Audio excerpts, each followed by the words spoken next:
Oh my God, man! I just feel because I just feel like I'm getting so old sometimes, even though I'm still super young. Like it is bothersome. It is bothersome.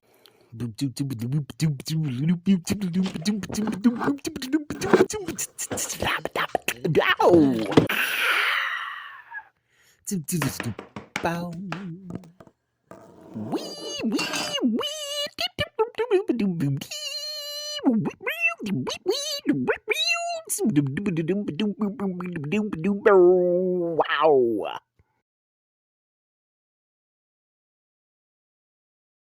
So what's up, everybody? So my name is Michael Stevenson. Again, welcome back to my channel. These are the videos of the entertainment industry series, specifically.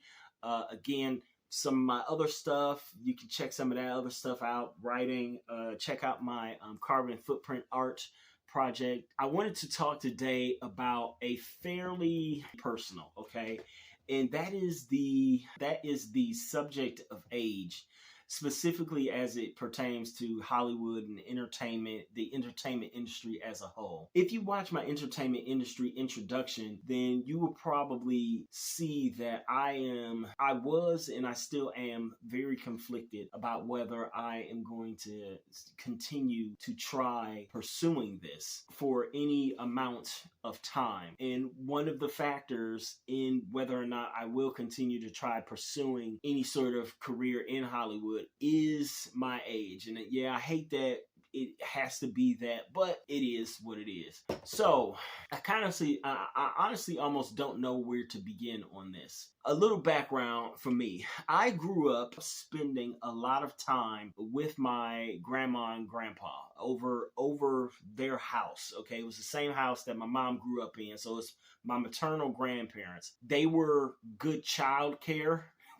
Back in the day, me and a bunch of my cousins, we would be over there quite often. They were in their 60s going into their 70s when I was over there for the most part. While it did most certainly, and while it does to a lot of people, it allows you hanging with your grandparents, hanging with your elders, while it allows you to build up a certain level of respect and a certain level of tolerance of the way that older people do things and the way that they interact with the world, it also did instill a huge fear in me of age and of getting older. It is something that I kind of rarely talk about, but I have never particularly wanted to get older. The reasons why are many. So first off, my grandmother, she had diabetes. My grandfather, he had Alzheimer's, or he had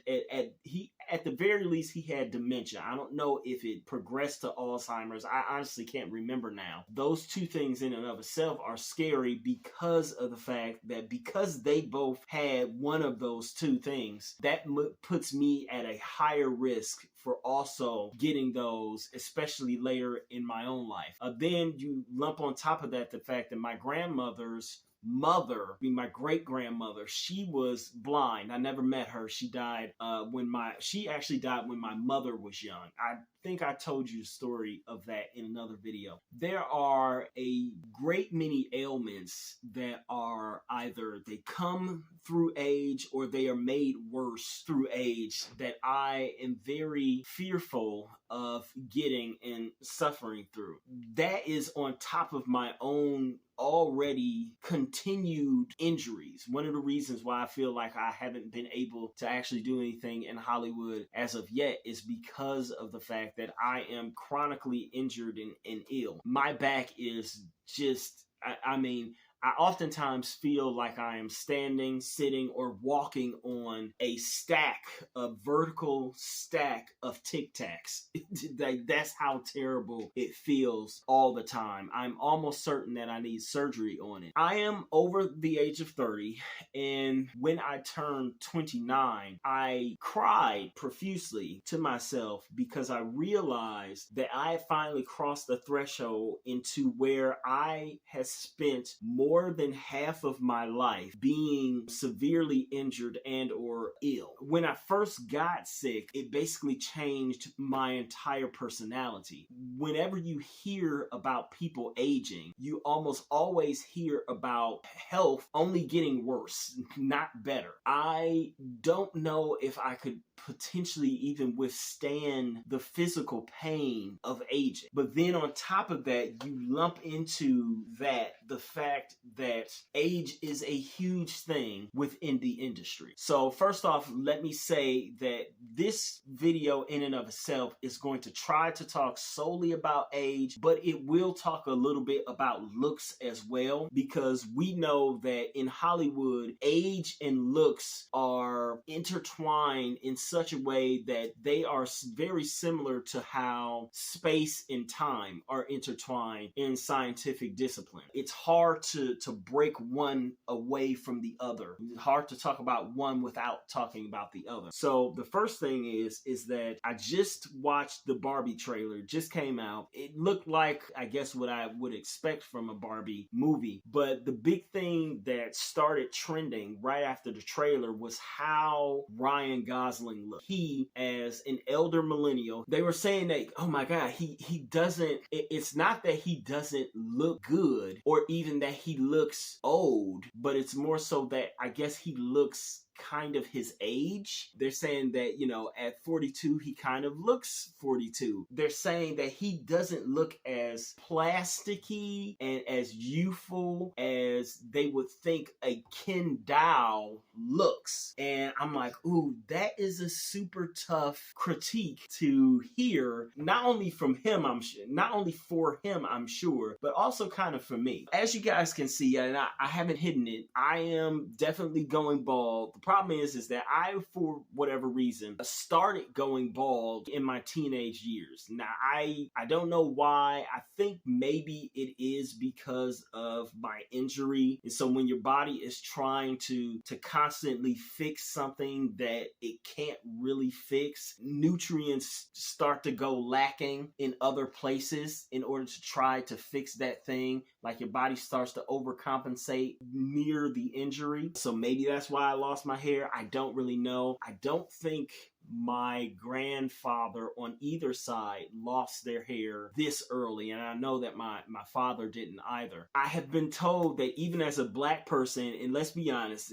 there are even white people out there who have heard the idea of black don't crack. Black people tend to look younger or more youthful for a longer period of time, but I've been told that, yeah, you know, you look older than what your age is, due mostly to your hair. And some people also then lump in the glasses. You also have the fact that I am overweight. I literally put on like 30 pounds just during the pandemic, and then I injured my knee, so I haven't even been able to walk at the same pace that I'm normally able to walk at, that I've been walking at for years. So that weight is just kind of staying on. All of that to say that seems to have aged me up more than probably what I am. So here's the thing. In Hollywood, I don't know if this is still what it used to be, but back in college, I actually interned for a casting agency. I'd also talked to some other people like within the industry about this. The idea was that a person, an actor or an actress, they could potentially be a top actor or actress if they were able to pull off the look of a particular age range. So it wasn't just about being a certain age, but you had to be able to pull off the look of a fairly wide age range. At the age that you had to start being able to pull this off is, weirdly enough, not the lower age of the range that you need to pull off. I know that's, you know, a weird gobbledygook word salad, but let me explain. So once a man reached the age of about 32 in Hollywood, they were expected to be able to pull off anywhere from the age of 28. Y'all see where, like, that's a weird thing, right? That you're supposed to be able to pull off 4 years younger, but not until you're around 32. They're supposed to be able to pull off anywhere from age 28 all the way up to age somewhere around 47. 28 to 47 and pull that off in a super realistic way. Yeah, you could use maybe a few prosthetics, a little bit of makeup here and there. They wanted you to be able to pull off this age range so that everybody could come off as being around the age of 30-ish, somewhere in there. That was for the actors. Then for the actresses, they also had a range, but naturally their age range was even smaller. They wanted you to be able, as an actress, to pull off anywhere from around the age of 25 all the way up to 37. Once you hit somewhere around 26, if you could pull off anywhere from 25 all the way to 37, you were pretty good. Once they thought that you couldn't pull off around 37 anymore, that was when they started hitting a lot of the women with those mom roles that women seem to hate. You were the mom, you were the aunt, you were the child care giver of some sort. Age played a huge factor in that. Obviously, this video is a little bit more of a free range video where I'm not necessarily trying to go from one point to the other. I'm just sort of talking about age in general. But there are a few things that I kind of did want to hit on. One of the reasons why I was considering giving this up is because, yes, I am getting older, but more specifically because of the fact that if you look at the industry in whole, there's roughly about there's got to be over 70, maybe even 75% of the entire industry, or at least of the people whose names we know and who actually become big stars. Roughly 70% of the industry either does fall into the legacy / nepo category. They knew somebody who was already in the industry,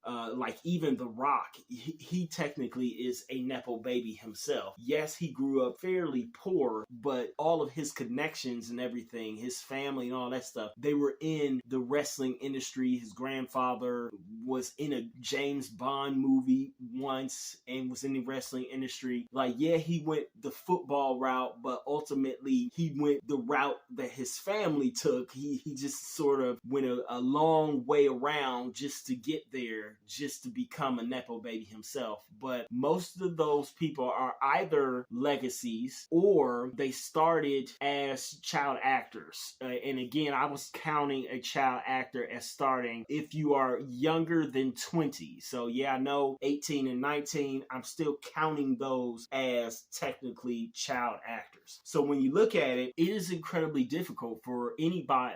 Number one, it is near impossible for adults who have no connections of any kind to come into the industry later than 22 at the most, mainly because, 22 is around the age that most people will graduate from college. So it's hard to do that in and of itself, let alone each year seems like another albatross, another weight around a person's neck trying to get into the industry, especially as an actor. But honestly, it doesn't even have to be restricted to acting, because while directors tend to come in a little bit later, generally even directors still have a certain cutoff age in which it's like, okay, you are kind of really, for lack of a better word, old.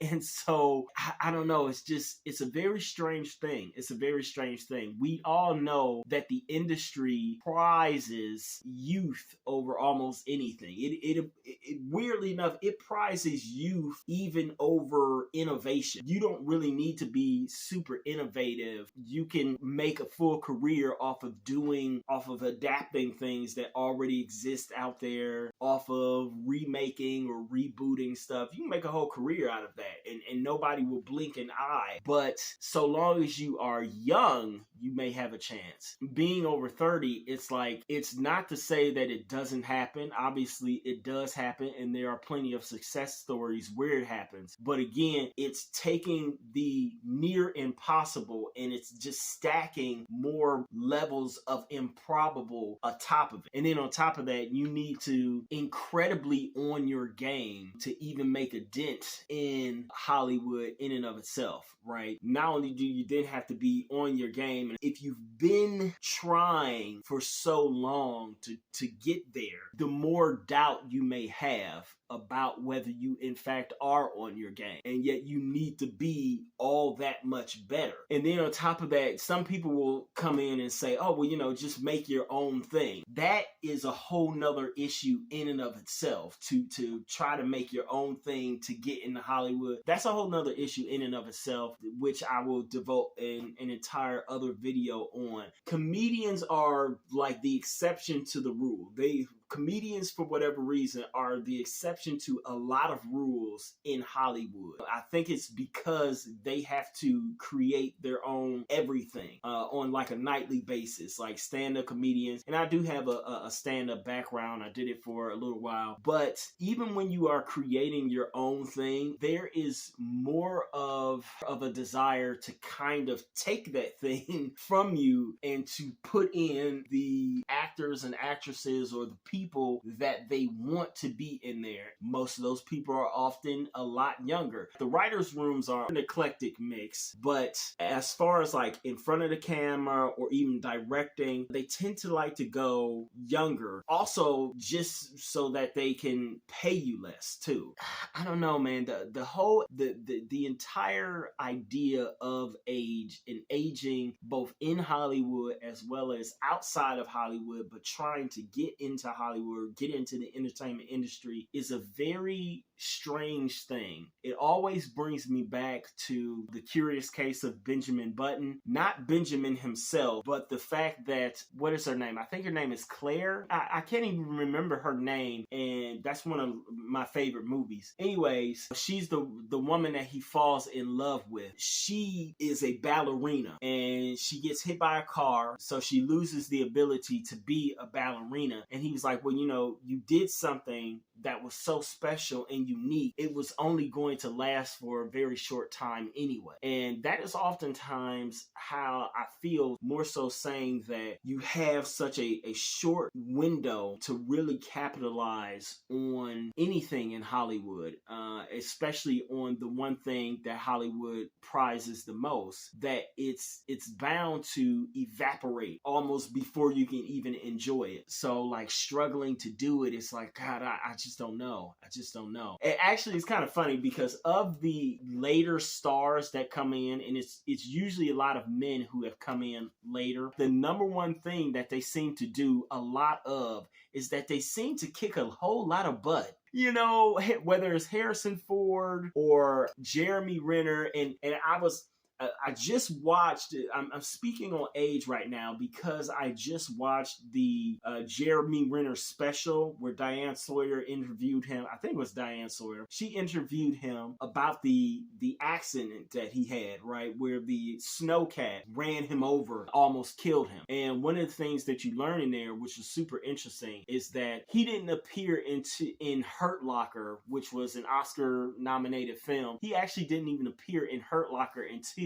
he was like 38, which is an incredible age to be, because it's hard to become a star, let alone even a named celebrity at this point at such an older age. It really is. Even if you say that he isn't a star, and we can make that argument later on when I'm going to talk about stars versus celebrities and how we don't seem to have stars anymore. Just the fact that he has been able to carve himself out to be an Avenger and be part of one of the biggest franchises in the world and do that is amazing. But like even him, whether it's him, Harrison Ford, Sylvester Stallone, even, like you had all these guys who were older. I think Sylvester Stallone was over 30 when he got in and he finally was able to do Rocky. They came in and immediately they were like, do we want to do a whole lot of romance? No, not really. A whole lot of comedy? Let's just do a whole lot of films in which we kick a lot of butt, which is kind of exactly what they did. I don't know. It's just the whole age thing is a very interesting to me. I think that we are all in some ways afraid of getting older. I guess because, you know, it brings us closer to death. I'm not really afraid of that. I'm afraid of not being able to live up to the potential that I know that I have in a time that is conducive to me actually being able to enjoy what it is that I've accomplished. Just thinking about age it's very difficult.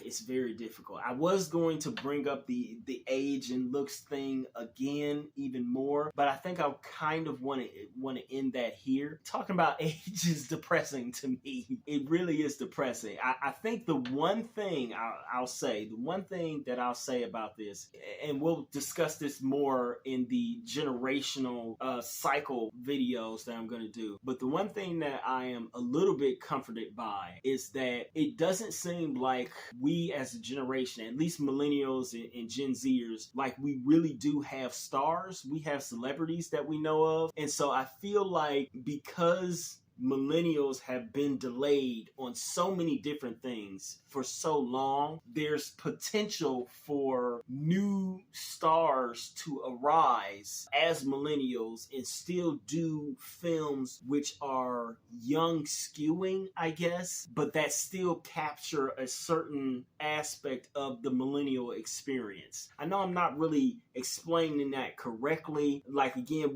you'll understand it a little bit better in the generational video. What it is that I'm also trying to say is that I'm also somewhat encouraged by AI, and specifically the CGI that we've been able to do as far as the whole age range thing of looking younger too. Millennials been considered to be another lost generation, to where a lot of our stuff is not really hitting like it probably should be or could be hitting. We're weirdly enough setting records, but at the same time, a lot of people don't seem to like some of the stuff that we're putting out or that we're in. If we can maintain a certain look of youth, then maybe we can actually start to have and create real classics. And I think that we'll be able to potentially do that by using and utilizing a CGI to like make ourselves look younger, or to stay a certain level of youthfulness. Like, I'm weirdly encouraged by that. I know that's sort of going off track, and I will have an AI video, probably an AI week, in which I talk about the new technologies that we have and how they will change the way that or how they will at least impact the way we make film and television. Age is such a strange thing. It's such a strange thing. Yeah, I don't want to talk about it anymore. Hey everybody. So while I don't have an official sign off yet, I guess I should do the whole please like, comment, share, and if you so desire and you want to see more, subscribe. But more importantly, I will ask that you please go and purchase one of my books. They are mostly ebooks, and pretty much they are all under $10. See if any of my work is actually any good, if it lives up to any of the things that I'm talking about here on my channel, specifically with the entertainment industry videos. So please go purchase my books. All of my links are down below. Thank you.